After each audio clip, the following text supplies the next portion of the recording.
আল্লাহ আমাদেরকে মাফ করুন। আমি খুবই হতাশ হলাম। রমাদান মাসে কোরআন অন্তত একটা বার তো খতম করা উচিত ছিল নাকি ভাই? আচ্ছা, রমজানের সম রাখেন কেন জানেন? রমজান মাসে কোরআন নাজিল হয়েছে, এটা রমজানের সম্মান।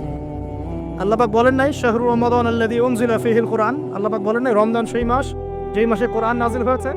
ইন্না আনজালনাহু ফী লাইলাতিল কদর, কদরের রাতে আমি কোরআন নাজিল করেছি। তাহলে রমাদান মাসে কোরআন পেয়েও যারা কোরআন পড়লো না, বুঝলো না, খতম করলো না, আমি তাদের জন্য আফসোস ছাড়া কিছু করতে পারছি না। আচ্ছা যাই হোক, যা করেছেন করেছেন, তওবা করা যাবে তো ইনশাআল্লাহ? আমার সাথে বলেন আস্তাগফিরুল্লাহ আল্লাযী লা ইলাহা ইল্লা হুয়াল হাইয়ুল কাইয়ুম ওয়া আতুবু ইলাইহি। আল্লাহ আমাদের সবাইকে কোরআন তেলাওয়াত করার তৌফিক দান করুন, সবাইকে কোরআন তেলাওয়াত শেখার তৌফিক দান করুন।